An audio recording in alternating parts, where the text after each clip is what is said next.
We continue here with Westmoreland on the Gridiron. I'm now joined by the head coach of the Mount Pleasant area Vikings, Jason Fazekas. His team winners of 5 straight. They are now sitting at 5-1 in the 2023 campaign. First off, Jason, I know it's been a very nice run, 5 consecutive in the win column has to feel good. What has been maybe the biggest key or some of the biggest components of this recent success? Well, I mean, there's no doubt about it. I mean, trying to get 5 in a row like that, it's not easy to do. We feel real good about that, but I think overall, probably what we're most happy with is just seeing our kids buying into what they're coached to do, really like the effort they're given. And just overall, I'm just real happy with the improvement of football team since we started with our scrimmage. And the most significant win was the most recent because that was a conference victory against Greensburg Salem. You have the weird quirk of 5 non-conference before you open interstate conference play. What are some of the challenges and maybe some of the benefits that come with such a long slate before you get into when the games really matter? Yeah, I guess that is a little bit unusual. You know what? But honestly, the way that we look at it, if it's a conference game or non-conference game, they're still important to us. So we're definitely going to approach them the same way.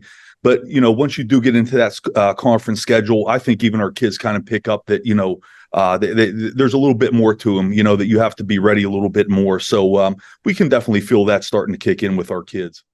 I know that it seems like almost each week a different guy is the leading rusher or leading receiver or the guy who finds the end zone most frequently. It was Dante Gillinardo this past week. He had a terrific performance rushing for over 150 yards in the 38-7 win against the Golden Lions. Specific about him, how has he continued to improve and increase his output? Well, listen, like we expect Dante to have big games like that. And like you said earlier, 1 week it could be him. The next week it could be the next guy, whatever we find that's going to work that each specific game we're going to go with.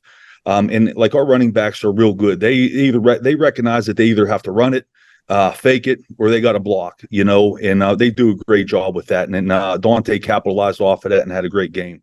I'd also like to point out too, they don't often get a lot of credit, but our offensive line has been playing pretty well for us as well. So they're helping get those plays started, and our athletes are then taking it from there. So real happy with that.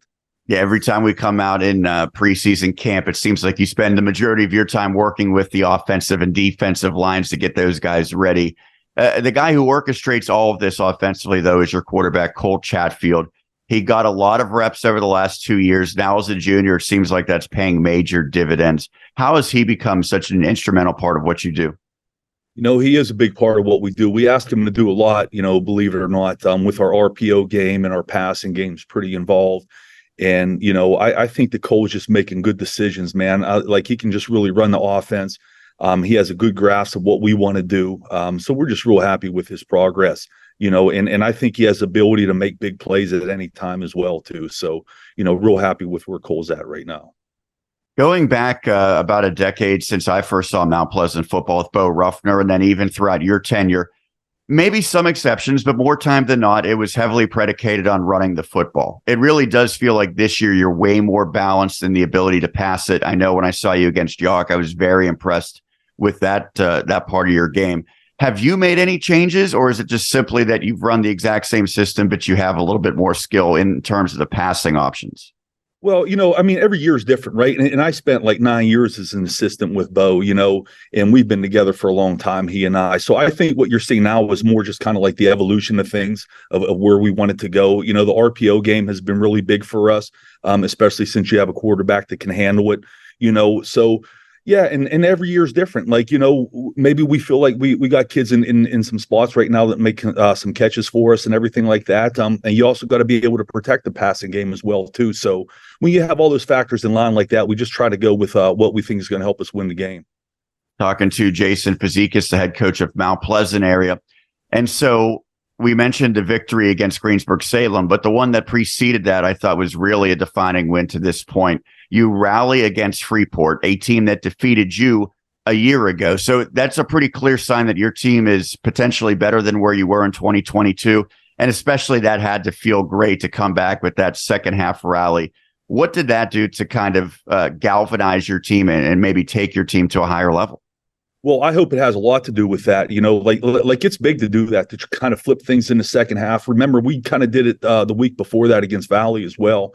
I think it shows about a lot about our kids and how tough they are and how bad they want to win. And I do know that Freeport team is a really good team. They are coached very well. So for us to kind of get it figured out there in the third, fourth quarter and let our kids execute it, man, it was a big win for us. I hope it says a lot about our team and what we're ready to do coming down the stretch here. Well, what you're going to have to be ready to do is go against a very good team this week, Elizabeth Forward, which is undefeated at this point of the season. And I know several times over the past few years, you were off to great starts, and they seem to be in your way. They're really, really good again, I would assume, based on the record. When you look at them on film, what jumps out? Well, what jumps out is they're a really good football team. Their fronts, they got a lot of size. The kids play really well. And then to go with that, I think they're very athletic, so there's no doubt about it. They're a really good team. And we're going to have a pretty good test here this week. I know that they made a big change atop the team because Mike Collodi moved on to Mount Lebanon. He's done a great job there. And they bring in a former Southmoreland Scotties assistant in John DeMarco. So what have you seen in terms of overall? Do they look any different in how they run things? I think there are some differences, but some of it looks a little bit of the same to us, and I think the system on offense is a little bit different, but like what they want to do on the defensive side seems real similar to us, and I think the kids that they have in these spots, I think is really helping those systems do well. Charlie Niggett is a player who has drawn a lot of attention. Seems like he's always putting up big numbers for them. A guy like that who seems like he could be a threat to take it to the house on any single play, I'm sure presents challenges. How do you defend against someone like him?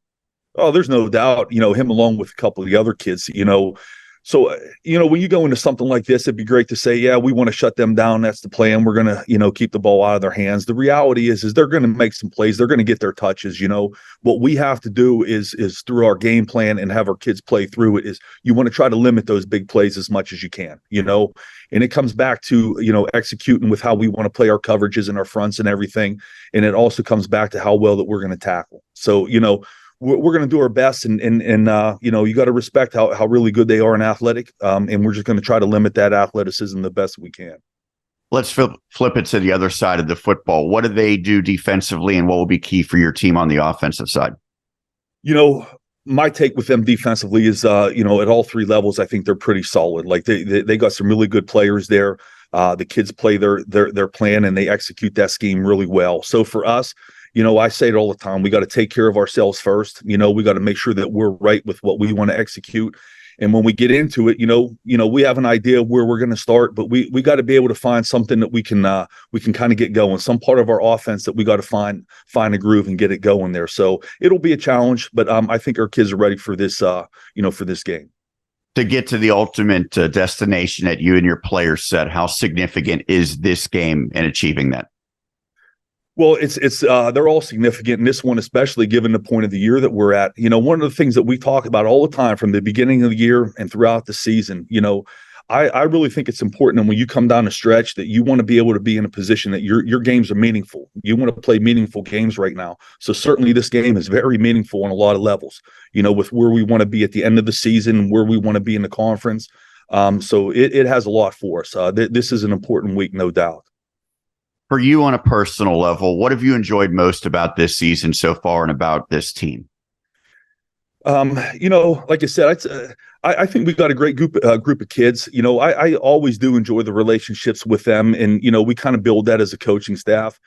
So that really isn't different. I think we got a great group of kids that are really trying hard. That really care about what they're doing. They're very coachable, and that always makes it enjoyable.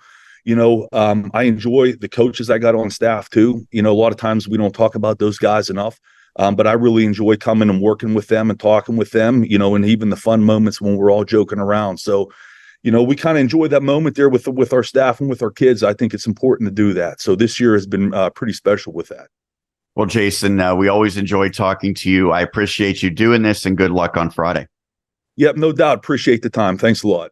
That is Jason Fazekas, the head coach of the Mount Pleasant area Vikings. We'll take a quick break and continue with more right here on Westmoreland on the Gridiron.